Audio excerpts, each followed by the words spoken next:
నమస్తే అండి. Welcome back to new updates. AP రాష్ట్ర వ్యాప్తంగా ఉన్నటువంటి మహిళలకు భారీ గుడ్ న్యూస్ అయితే వచ్చేసిందండి. ఆంధ్రప్రదేశ్ రాష్ట్ర వ్యాప్తంగా ఉన్నటువంటి మహిళలకు ఆడబిడ్డ నిధి పథకం పైన ఒక కీలక అప్డేట్ అయితే తీసుకొచ్చారు ముఖ్యమంత్రి నారా చంద్రబాబు నాయుడు గారు. నిన్న జరిగినటువంటి కేబినెట్ మీటింగ్ లో పలు అంశాలపై చర్చలు జరిగిన తర్వాత రాష్ట్ర వ్యాప్తంగా ఉన్న మహిళలకు ఆడబిడ్డ నిధి పథకం యొక్క అమలుపై కీలక అంశాలతో పాటుగా దాని యొక్క ఫైనల్ డేట్ కూడా అయితే ఫిక్స్ చేయడం జరిగిందండి.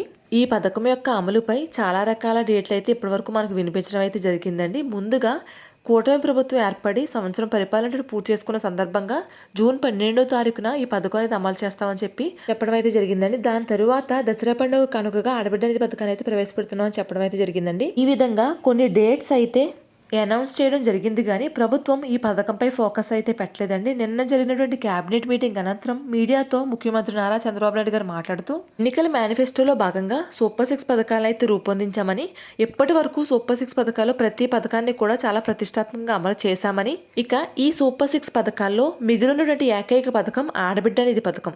ఇక ఈ పథకాన్ని కూడా అమలు చేసినట్లయితే సూపర్ 6 పథకాల్లోని ప్రతి పథకాన్ని కూడా చాలా దిగ్విజయంగా అమలు చేసిన వాళ్ళం అవుతామని, అంతేకాకుండా కుటుంబంలో పూర్తిగా పేదరికాన్ని నిర్మూలించాలంటే మహిళలను ఆర్థికంగా బలోపేతం చేయాలనే ముఖ్య ఉద్దేశంతో ఈ ఆడబిడ్డ నిధి పథకాన్ని రాష్ట్ర వ్యాప్తంగా ఉన్నటువంటి ప్రతి మహిళలకు కూడా ఎటువంటి కుల మత వర్గ భేదాలు లేకుండా 18 సంవత్సరాలు పైబడి 59 సంవత్సరాల మధ్య వయసు కలిగిన ప్రతి మహిళకు కూడా ఈ పథకం వర్తించే విధంగా ఈ పథకాన్ని అమలు చేస్తున్నట్లు ముఖ్యమంత్రి నారా చంద్రబాబు నాయుడు గారు అధికారికంగా అయితే ప్రకటించడం జరిగిందండి. అయితే సూపర్ 6 పథకాల్లో ఏ పథకానికి దరఖాస్తు చేసుకోవాలన్నా ముఖ్యమైనటువంటి డాక్యుమెంట్గా రేషన్ కార్డు అయితే ఉంటుందండి. మరి ఒక కుటుంబానికి చెందినటువంటి రేషన్ కార్డులో 18 సంవత్సరాలు పైబడినటువంటి మహిళలకు ఈ పథకం వర్తిస్తుంది కాబట్టి ఎంతమంది మహిళలు ఉన్నా ఈ పథకం వర్తిస్తుందా, అందరికీ 1500 రూపాయలు చొప్పున ఇస్తారా అని చెప్పేసి చాలామంది అయితే కామెంట్లు అడుగుతున్నారండి. ఇక ప్రభుత్వం నుంచి వచ్చినటువంటి సమాచారం మేరకు ఈ పథకాన్ని ఏ తేదీ నుంచి ప్రారంభించబోతున్నారు, ఒక రేషన్ కార్డులో ఎంతమంది మహిళలకు ఈ పథకం వర్తింపజేస్తారు, అదేవిధంగా ఈ పథకం ద్వారా ఒకేసారి 18,000 ఖాతాలోకి జమ చేస్తారా, లేదంటే నెలకు 1500 రూపాయలు చొప్పున ఇస్తారనే పూర్తి సమాచారాన్ని ఈ వీడియో ద్వారా మీ అందరికీ తెలియజేస్తానండి. వీడియోని ఎక్కడా కూడా స్కిప్ చేయకుండా మొదటి నుంచి చివరి వరకు చూడండి. అప్పుడే మీకు ప్రతి పాయింట్ అనేది క్లియర్గా అర్థమవుతుంది. అదేవిధంగా వీడియోని చాలా లైక్ ఇవ్వడం ద్వారా వీడియో అనేది కొంతమందికి రీచ్ అయ్యి వారు కూడా ఇన్ఫర్మేషన్ తెలుసుకునే అవకాశం అయితే ఉంటుందండి. ఇక వీడియోని మీ ఫ్రెండ్స్ అండ్ ఫ్యామిలీకి ఫేస్బుక్ మరియు వాట్సాప్ ద్వారా షేర్ చేయండి. ఇక వీడియోలో ఉన్నటువంటి ఇన్ఫర్మేషన్ చూసుకున్నట్లయితే ఈ నెలలోనే ఏపీ రాష్ట్ర వ్యాప్తంగా ఉన్న మహిళలందరికీ కూడా ఈ ఆడబిడ్డ నిధి పథకాన్ని అమలు చేయాలని చెప్పేసి కూటమి ప్రభుత్వం అయితే నిర్ణయం తీసుకోవడం జరిగిందండి. దీనిలో మొదటి కారణం ఏంటంటే త్వరలోనే మనకు ఈ యొక్క స్థానిక సంస్థల ఎన్నికలంటే పంచాయతీ ఎన్నికలు అయితే జరగబోతున్నాయండి. మరి ఈ పంచాయతీ ఎన్నికల్లో కూడా కూటమి ప్రభుత్వం ఘన విజయం సాధించాలనే ముఖ్య ఉద్దేశంతో రాష్ట్ర వ్యాప్తంగా ఉన్న మహిళలకు అమలు చేస్తామని చెప్పినటువంటి ఈ ఆడబిడ్డ నిధి పథకాన్ని కూడా అమలు చేసేందుకు ముఖ్యమంత్రి నారా చంద్రబాబు నాయుడు గారు అయితే సిద్ధమైపోవడం జరిగిందండి. దీనికి సంబంధించి బడ్జెట్లో 3,300 కోట్లను కూడా అయితే కేటాయించడం జరిగిందండి. ఇచ్చిన ప్రతి హామీని కూడా అమలు చేస్తున్నామని, ఇప్పటికే చాలా వరకు పథకాలు అమలు చేశామని ముఖ్యమంత్రి నారా చంద్రబాబు నాయుడు గారు వెల్లడించారు. ఇక ఈ సూపర్ 6 పథకాల పేరిట అధిక మెజారిటీలో మహిళల కోసం ఈ సంక్షేమ పథకాలు అయితే రూపొందించడం జరిగిందండి. ఇప్పటికే ఈ సూపర్ 6 పథకాల్లో 3 పథకాలను మహిళల కోసమే ఎంతో ప్రతిష్టాత్మకంగా అమలు చేయడం అయితే జరిగిందండి. ఇక మహిళల కోసం ప్రవేశపెట్టిన పథకాల్లో మొదటిగా 3 ఉచిత గ్యాస్ సిలిండర్లు అండి. రాష్ట్ర వ్యాప్తంగా ఉన్న మహిళలందరికీ కూడా 4 నెలలకు ఒకసారి ఉచిత గ్యాస్ సిలిండర్ని పంపిణీ చేస్తూ రాష్ట్ర వ్యాప్తంగా సంవత్సరానికి 3 ఉచిత గ్యాస్ సిలిండర్లు అయితే పంపిణీ చేస్తున్నారండి. ఇక రెండో పథకంగా తల్లికి వందనం అండి. ఈ తల్లికి వందనం పథకం అనేది సూపర్ 6 పథకాల్లో నిజంగా సూపర్ హిట్ పథకం అని చెప్పుకోవచ్చండి. ఎందుకంటే అర్హత కలిగిన ప్రతి విద్యార్థి ఖాతాల్లోకి ఒక్కొక్కరికి 13,000 రూపాయలు చొప్పున కుటుంబంలో ఎంతమంది విద్యార్థులు ఉంటే అంతమందికి కూడా ఈ పథకాన్ని అయితే వర్తింపజేశారండి. ఇక మూడో పథకంగా స్త్రీశక్తి పథకం అండి. రాష్ట్ర వ్యాప్తంగా ఉన్నటువంటి మహిళలందరికీ కూడా ఈ స్త్రీశక్తి పథకం పేరిట ఉచిత బస్సు ప్రయాణం అయితే కల్పించడం జరిగిందండి. ఇక ఈ ఆడబిడ్డ నిధి పథకం విషయానికి వస్తే రాష్ట్ర వ్యాప్తంగా ఉన్నటువంటి మహిళలకు కొన్ని అర్హతా ప్రమాణాలు అయితే ప్రభుత్వం రూపొందించడం జరిగిందండి. రాష్ట్ర వ్యాప్తంగా ఎటువంటి అర్హత కలిగిన మహిళలకు ఈ ఆడబిడ్డ నిధి పథకం అనేది వర్తింపజేస్తారు అనే విషయానికి వస్తే మొదటిగా మహిళల యొక్క వయసు అండి. రాష్ట్ర వ్యాప్తంగా ఈ పథకం అనేది మహిళలకు వర్తించాలంటే వారి యొక్క వయసు అనేది 18 సంవత్సరాలు దాటి అయితే ఉండాలండి. అదేవిధంగా 59 సంవత్సరాల కంటే తక్కువగా అయితే ఉండాలి. 18 సంవత్సరాలు ఉన్నటువంటి మహిళలకు కూడా ఈ పథకం అనేది వర్తించదండి. ఇక రెండవ అర్హతగా మహిళలు రాష్ట్ర వ్యాప్తంగా ఏదో ఒక ప్రాంతంలో హౌస్ హోల్డ్ మ్యాపింగ్లు అయితే ఖచ్చితంగా ఉండాలండి.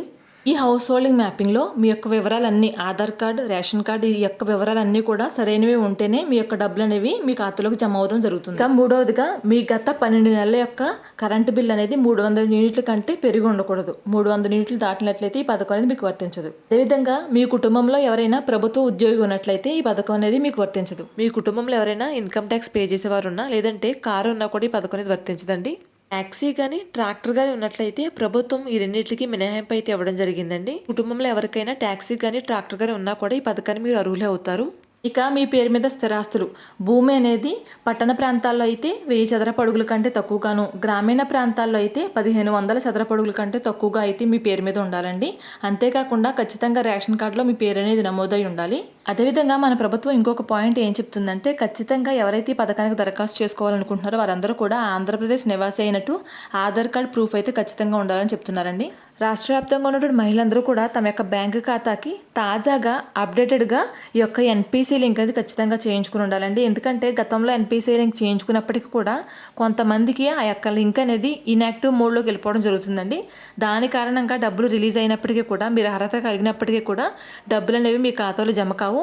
ఇదే పరిస్థితి తల్లికి వందనం పథకం విషయంలో జరిగిందండి. చాలామందికి ఈ యొక్క తల్లికి వందనం విషయంలో డబ్బులు రిలీజ్ చేసినప్పుడు తమ ఖాతాలో డబ్బులు అనేవి జమ కాలేదండి. ఎప్పుడైతే ఈ యొక్క ఇన్యాక్టివ్ మోడ్లో నుంచి ఆ యొక్క ఎన్పిసి లింక్ అనేది యాక్టివ్ మోడ్లో పెట్టుకుంటారో ప్రభుత్వం అనేది వారందరికీ కూడా రెండో అవకాశం ఇవ్వడం జరిగింది. వారికి రెండోసారి డబ్బులు అనేవి విడుదల చేయడం కారణంగా డబ్బులు అనేవి తమ ఖాతాలో జమ అయ్యాయి.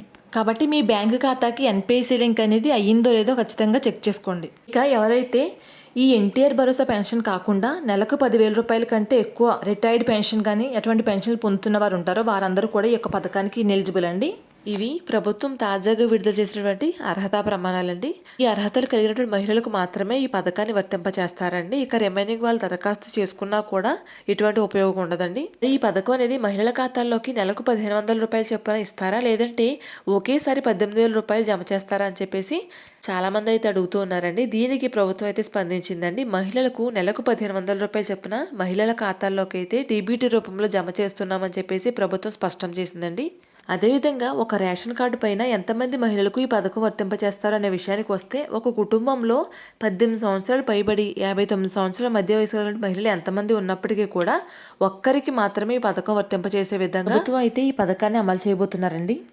ఇక ఈ పథకానికి మీరు దరఖాస్తు చేసుకోవడానికి ఖచ్చితంగా మీ యొక్క రేషన్ కార్డు, మీ ఆధార్ కార్డు, మీ యొక్క బ్యాంక్ అకౌంట్తో పాటుగా మీ యొక్క ఫోన్ నెంబర్ కూడా ఇవ్వాల్సి ఉంటుందండి. ఎవరైతే మహిళలు కొత్తగా మ్యారేజ్ అయ్యి కొత్త రేషన్ కార్డు కోసం దరఖాస్తు చేసుకున్నారో వారందరూ కూడా ఖచ్చితంగా రేషన్ కార్డులో మీ పేరు నమోదయ్యే విధంగా చూసుకోండి. రేషన్ కార్డు లేకపోతే కూడా ఈ పథకం అనేది మీకు వర్తించదండి. ఇక ఈ ఆడబిడ్డ పథకానికి ఎస్సీ, ఎస్టీ, బీసీ, మైనారిటీ కులాల వారికి చెందిన మహిళలు మాత్రమే కాకుండా ఓసీ కులాల వారికి చెందిన మహిళలు కూడా దరఖాస్తు చేసుకోవచ్చు అని చెప్పేసి ప్రభుత్వం అయితే స్పష్టం చేసిందండి. కుటుంబంలో ఇప్పటికీ ఆల్రెడీ కొన్ని బెనిఫిట్స్ పొంది ఉన్నారు. అంటే వితంతు పెన్షన్ పొందేవారు కానీ, లేదంటే వికలాంగుల పెన్షన్ పొందేవారు కానీ వారికి మరలా తిరిగి ప్రతి నెల 1,500 చొప్పున ఇవ్వడం అంటే ఇదంతా కూడా ఒక ప్రభుత్వం మీద ఆర్థికంగా మరింత భారం పడినట్లేనండి. కాబట్టి ఈ విధంగా అయితే ఖచ్చితంగా ఎవరు కుటుంబంలో ఎవరైతే పెన్షన్స్ పొందుతున్నారో వారందరికీ మినహాయింపించి రిమైనింగ్ వారు ఎవరు ఉన్నారో వారి అర్హతలు బట్టి ఈ యొక్క డబ్బులు అనేవి ఇవ్వడం జరుగుతుందండి. ఇక ఇప్పటివరకు జరిగినటువంటి P4 సర్వే ఆధారంగా ముందుగా ప్రతి సచివాలయంలో కూడా ఈ ఆడబిడ్డ పథకానికి సంబంధించినటువంటి అర్హుల జాబితా అయితే విడుదల చేయబోతున్నారండి. ఆ ఎలిజిబిలిటీ లిస్ట్ ప్రకారం ఎవరైతే అర్హత కలిగి ఉన్నారో వారి యొక్క ఖాతాల్లోకి 1,500 రూపాయల చొప్పున అయితే జమ చేయడం జరుగుతుందండి. ఒకవేళ మీరు హౌస్ హోల్డింగ్ మ్యాపింగ్లో లేనట్లయితే కనుక మీకు దగ్గరలో ఉన్నటువంటి గ్రామవారి సచివాలయానికి వెళ్ళి మీ ఆధార్ కార్డ్ ప్రూఫ్ తీసుకెళ్ళినట్లయితే కనుక మిమ్మల్ని హౌస్ హోల్డింగ్ మ్యాపింగ్లో అయితే యాడ్ చేయడం జరుగుతుందండి. ఇక ఈ పథకానికి దరఖాస్తు చేసుకోవడానికి ఖచ్చితంగా పోస్ట్ ఆఫీస్ అకౌంట్ ఉండాలంటే అవసరం లేదండి. మీకు సేవింగ్స్ అకౌంట్ లేదంటే కనుక అప్పుడు పోస్ట్ ఆఫీస్ అకౌంట్ ఓపెన్ చేస్తే సరిపోతుంది. అదేవిధంగా ఆధార్ కార్డ్ అప్డేట్ చేయించుకుని ఉండాలి. ఎందుకంటే ఆధార్ కార్డ్ ద్వారా మీరు బయోమెట్రిక్ వేసినట్లయితే మీకు ఓటీపీ అనేది జనరేట్ అవుతుంది. దాని ద్వారా మీ మొబైల్ నెంబర్కి ఓటీపీ వస్తుంది. కాబట్టి ఖచ్చితంగా ఆధార్కి లింక్ అయినటువంటి మొబైల్ నెంబర్ని కూడా మీరు ఇవ్వాల్సి ఉంటుంది. ఆధార్ కార్డు, దాంతోపాటు లింక్ అయినటువంటి మొబైల్ నెంబర్, అదేవిధంగా బ్యాంక్ ఖాతా, ఎన్పిసి లింక్ అనేటువంటి బ్యాంక్ ఖాతా, దాంతో పాటుగా మీ యొక్క వయసు నిర్ధారణ పత్రము, దాంతోపాటుగానే మీ యొక్క ఇన్కమ్ మరియు క్యాస్ట్ సర్టిఫికెట్లు అనేవి మీకు ఖచ్చితంగా కావాల్సి ఉంటుందండి.